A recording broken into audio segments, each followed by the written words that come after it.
Behold what manner of love the Father has bestowed on us, that we should be called children of God. Therefore the world does not know us, because it did not know him. Beloved, now we are children of God, and it has not yet been revealed what we shall be. But we know that when he is revealed, we shall be like him, for we shall see him as he is. And everyone who has this hope in him purifies himself, just as he is pure. Whoever commits sin also commits lawlessness, and sin is lawlessness. And you know that he was manifested to take away our sins, and in him there is no sin. Whoever abides in him does not sin. Whoever sins has neither seen him nor known him. Little children, let no one deceive you. He who practices righteousness is righteous, just as he is righteous. He who sins is of the devil, for the devil has sinned from the beginning. For this purpose the Son of God was manifested, that he might destroy the works of the devil. Whoever has been born of God does not sin, for his seed remains in him, and he cannot sin, because he has been born of God. In this, the children of God and the children of the devil are manifest. Whoever does not practice righteousness is not of God, nor is he who does not love his brother. For this is the message that you heard from the beginning, that we should love one another, not as Cain, who was of the wicked one, and murdered his brother. And why did he murder him? Because his works were evil and his brother's righteous. Do not marvel, my brethren, if the world hates you. We know that we have passed from death to life, because we love the brethren.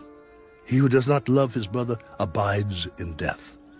Whoever hates his brother is a murderer, and you know that no murderer has eternal life abiding in him. By this we know love, because he laid down his life for us. We also ought to lay down our lives for the brethren. But whoever has this world's goods and sees his brother in need and shuts up his heart from him, how does the love of God abide in him? My little children, let us not love in word or in tongue, but in deed and in truth. And by this we know that we are of the truth, and shall assure our hearts before him. For if our heart condemns us, God is greater than our heart, and knows all things.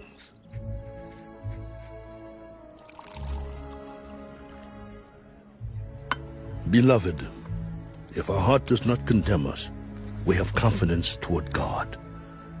And whatever we ask, we receive from him, because we keep his commandments and do those things that are pleasing in his sight. And this is his commandment, that we should believe on the name of his Son, Jesus Christ, and love one another, as he gave us commandment. Now he who keeps his commandments abides in him, and he in him. And by this we know that he abides in us, by the Spirit whom he has given us.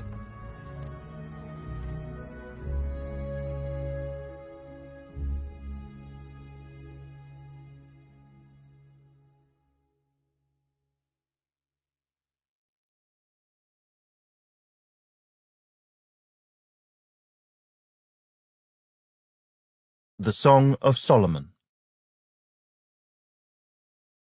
Chapter 5. The Beloved.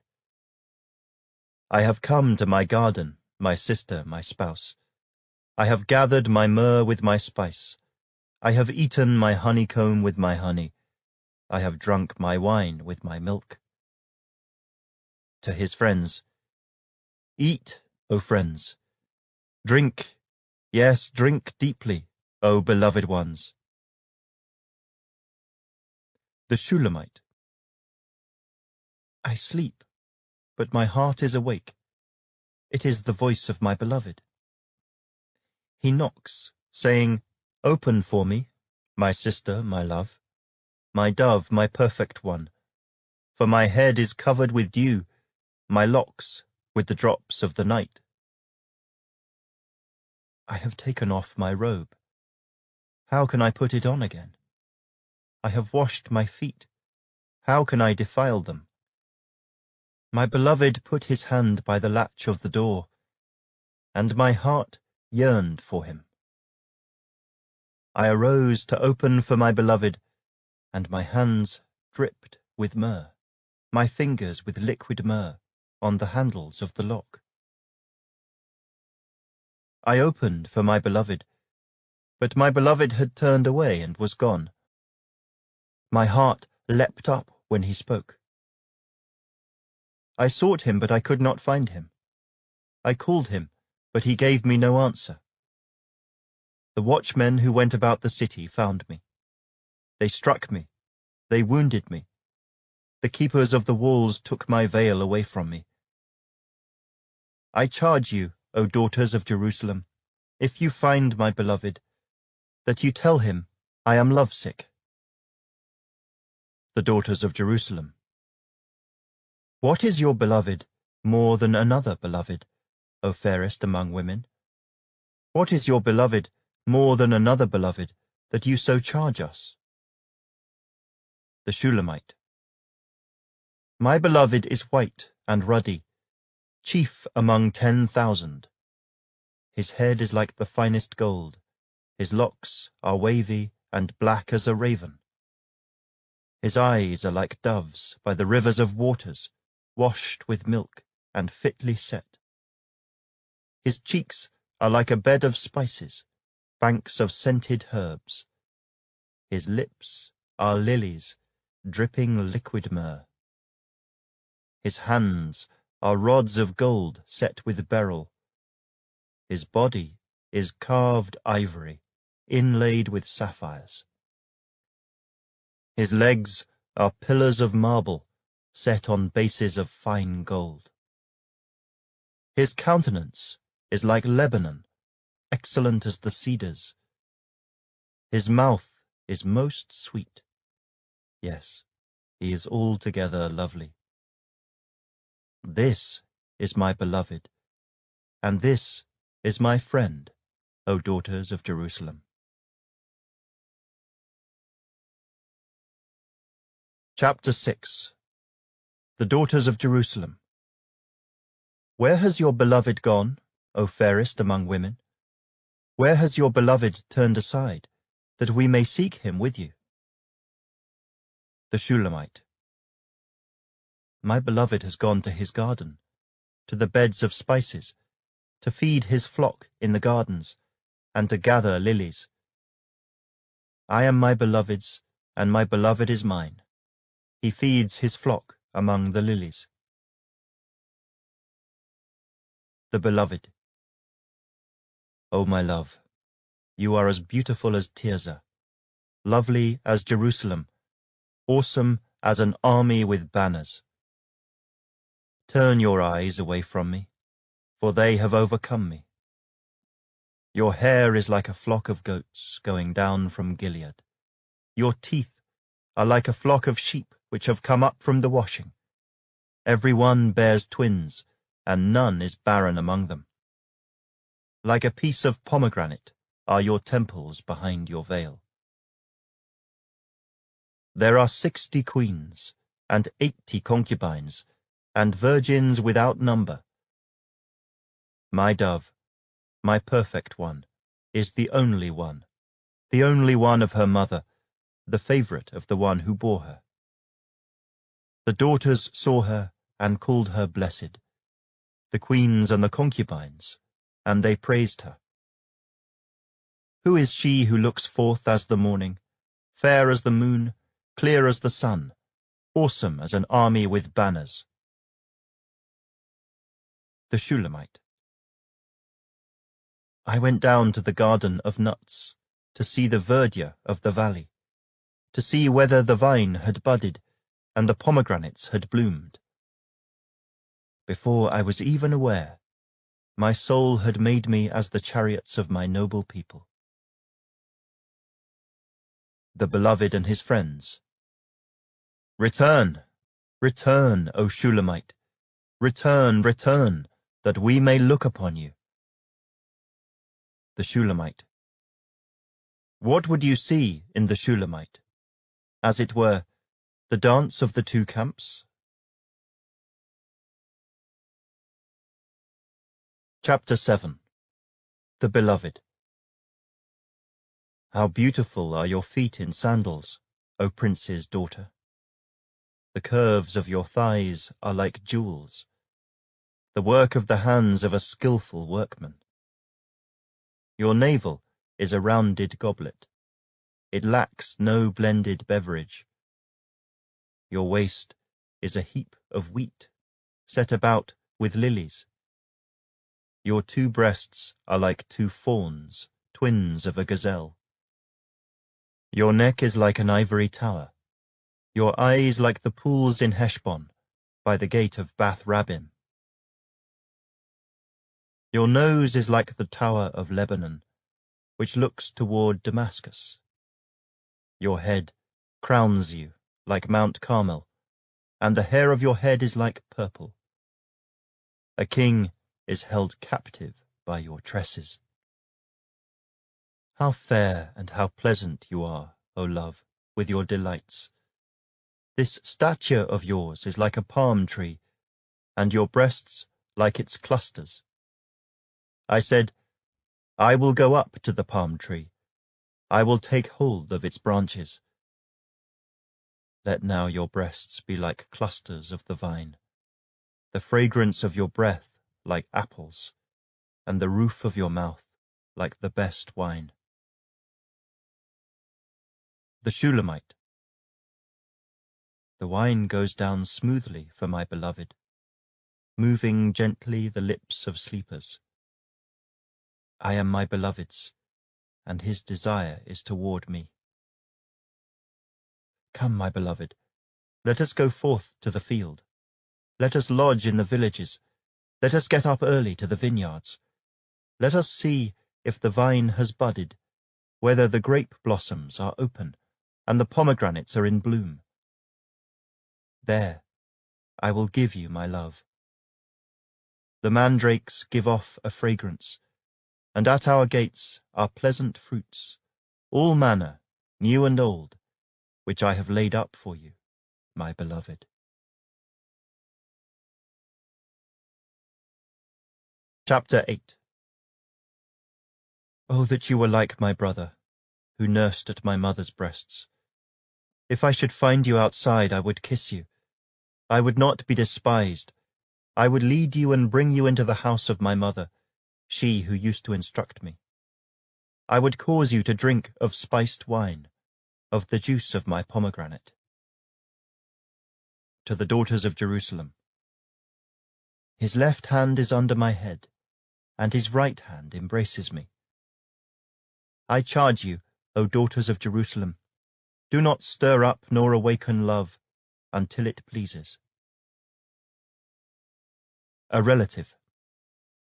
Who is this, coming up from the wilderness, leaning upon her beloved? I awakened you under the apple tree. There your mother brought you forth. There she who bore you brought you forth. The Shulamite to her beloved. Set me as a seal upon your heart, as a seal upon your arm. For love is as strong as death, jealousy as cruel as the grave. Its flames are flames of fire, a most vehement flame. Many waters cannot quench love, nor can the floods drown it. If a man would give for love all the wealth of his house, it would be utterly despised. The Shulamite's brothers. We have a little sister, and she has no breasts. What shall we do for our sister in the day when she is spoken for? If she is a wall, we will build upon her a battlement of silver, and if she is a door, we will enclose her with boards of cedar. The Shulamite. I am a wall, and my breasts like towers. Then I became in his eyes as one who found peace.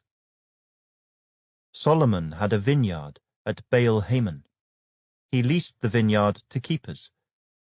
Everyone was to bring for its fruit 1,000 silver coins. To Solomon. My own vineyard is before me. You, O Solomon, may have 1,000, and those who tend its fruit 200. The Beloved.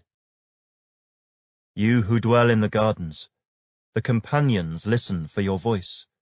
Let me hear it. The Shulamite. Make haste, my beloved, and be like a gazelle or a young stag on the mountains of spices.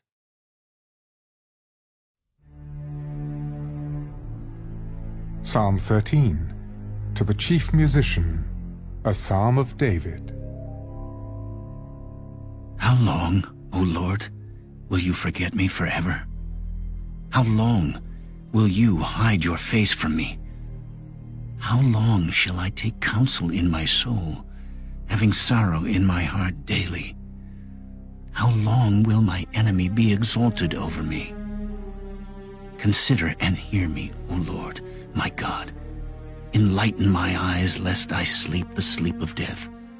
Lest my enemies say, I have prevailed against him. Lest those who trouble me rejoice when I am moved. But I have trusted in your mercy. My heart shall rejoice in your salvation. I will sing to the Lord, because he has dealt bountifully with me.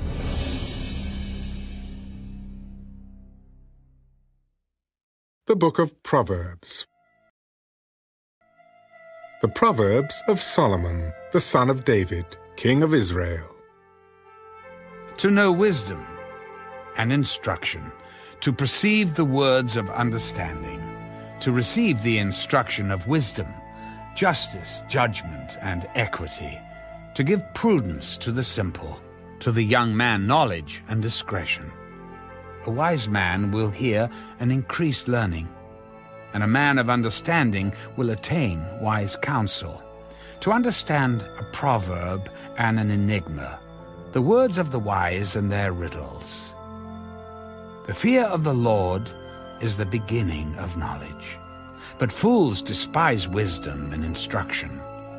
My son, hear the instruction of your father, and do not forsake the law of your mother, for they will be a graceful ornament on your head and chains about your neck. My son, if sinners entice you, do not consent. If they say, come with us, let us lie in wait to shed blood. Let us lurk secretly for the innocent without cause. Let us swallow them alive like Sheol, and whole like those who go down to the pit. We shall find all kinds of precious possessions. We shall fill our houses with spoil. Cast in your lot among us. Let us all have one purse. My son, do not walk in the way with them. Keep your foot from their path, for their feet run to evil, and they make haste to shed blood. Surely, in vain the net is spread, in the sight of any bird. But they lie in wait for their own blood. They lurk secretly for their own lives. So are the ways of everyone who is greedy for gain. It takes away the life of its owners. Wisdom calls aloud outside. She raises her voice in the open squares. She cries out in the chief concourses. At the openings of the gates in the city, she speaks her words. How long, you simple ones, will you love simplicity?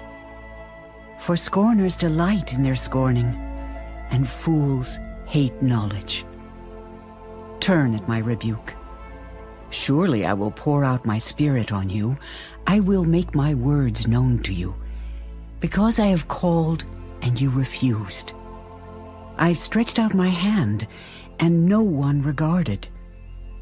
Because you disdained all my counsel and would have none of my rebuke, I also will laugh at your calamity.